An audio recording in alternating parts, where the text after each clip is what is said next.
আজ আমি তোমাদের কাছে একটি হোটেলের গল্প করব। গল্পটি হচ্ছে, আমরা মিরিক গিয়েছিলাম ঘুরতে।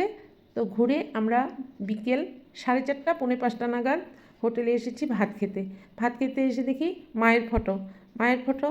তো আমি হোটেলের মালিককে জিজ্ঞাসা করায় উনি বললেন যে আমি দোকানের নামও দিয়েছি মা ধাবা। তো সব মায়েরাই এখানে কাজ করে। তো শুনে খুব ভালো লাগলো। তারপর শুনলাম তার মুখের কথা, শুনে খুব ভালো লাগলো। এখানে কেশিয়ারও মা বসে আছে, সব মা না রান্না করছে, মায়েরা পরিবেশন করছে, হ্যাঁ মায়েরা কেনা বেচা সব মা। বলেন, ক্যামেরায় বলেন, আবার বলেন। আমাদের ওই মা দেখছেন, হ্যাঁ মা সবাইকে বসিয়ে খাওয়াতে এরকম পা মিলে ভালোবাসে। হ্যাঁ মানে উনি একসঙ্গে আমজাদকে, হ্যাঁ শশী মহারাজ, শরৎ শরৎকে মহারাজ দুজনকে খাওয়াতো, মানে হিন্দু মুসলমান। হ্যাঁ তখনকার দিনে এইরকমই বুকের পাটা ছিল, একসঙ্গে হিন্দু মুসলমানকে খাওয়াতে পারতো, হ্যাঁ। যেটা ভাবা যেত না। হ্যাঁ মা যেখানে থাকে হ্যাঁ। মায়ের আতিথেয়তায় খাওয়া দাওয়া হয়। আমাদের যারা রান্না করছে তারাও মা, আমাদের পরিবেশন করছে তারাও মা, ম্যানেজমেন্ট, গ্যাস সব মা না। শুধু সারদা মায়ের একটা ছবির সঙ্গে আমরা জ্যান্ত সারদা মা অনেক দেখতে পাবো। হ্যাঁ আমরাও তো সেই মায়ের ভক্ত, মায়ের সন্তান, এই জন্য এসেছি এখানে। মা পাঠিয়েছে এখানে খেতে যা তোরা। তো আবার যদি কোথাও কোনোদিন আসি এখানে আসবো খেতে। খুব ভালো লাগলো। আপনার নাম কি? মনোজ ব্যানার্জি। দোকানের নাম মা ধাবা, মা সারদা মা। জন্ম কামারপুকুর জন্ম, হ্যাঁ অরিজিনাল বাড়ি জয়রামবাটি। হ্যাঁ বেলুর মঠের কর্নারের বাড়িটা, বাউন্ডারির কর্নারের বাড়িটা আমার আচ্ছা অ্যাট প্রেজেন্ট। হ্যাঁ আর মঠে কিছু পড়াশোনা করেছি রামকৃষ্ণ মিশনে, আচ্ছা ভলেন্টিয়ার। ও, সারাদিন প্র্যাকটিস করার চেষ্টা করি, আচ্ছা করতে পারি বলছি না, প্র্যাকটিস করার। যেমন ধরুন জল কিনবেন বিসলারি, হ্যাঁ। গোটা দার্জিলিংয়ের 80 ভাগ জল উল্টো পাল্টা, 8 টাকার জল 20 টাকায় বেচেন। আমাদের বিসলারি। পেপার প্লেট, পেপারই আছে, আইটিসির কাগজ, গোটা দার্জিলিং প্লাস্টিক, আমাদের কাগজ। এই যে প্র্যাকটিস, প্র্যাকটিসের চেষ্টা করি। ভালো ভালো জিনিসের চেষ্টা হচ্ছে না এখানে। পোস্ত যেমন জেকে, হ্যাঁ যেটা পারছি না, ভালো প্রফেশনাল কুক দিয়ে রান্না আমাদের পক্ষে সম্ভব হচ্ছে না, আচ্ছা। এখানকার লোকরাই রান্না করে।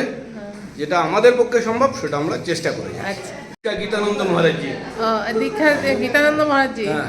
আচ্ছা। ভারতবর্ষের অধিকাংশ হ্যাঁ। ব্রাঞ্চ, বড় বড় ব্রাঞ্চ হ্যাঁ আমি ঘুরতে গেছি, দেখেছি, প্র্যাকটিস করার জন্যই গেছি। আচ্ছা সবাই এসে তো জলপাইগুড়ি ব্রাঞ্চ আছে, প্রথমে জলপাইগুড়ি ব্রাঞ্চে আসে, বা দার্জিলিং নয়, ওনারাই নিয়ে চলে আসে ঘুরতে ঘুরতে এখানেই খেয়ে তারপরে যাবে। ও ঘুরে টুরে এখানে আপনার হোটেলে আসো। ম্যাক্সিমাম মহারাজের আমাদের এখানে ঠিক আছে। মা ধাবা, হোটেলের যে নাম মা ধাবা, হ্যাঁ। মা ইউনিভার্সাল মা, আপনার আমার সবার মা, সারদা মা ধাবা।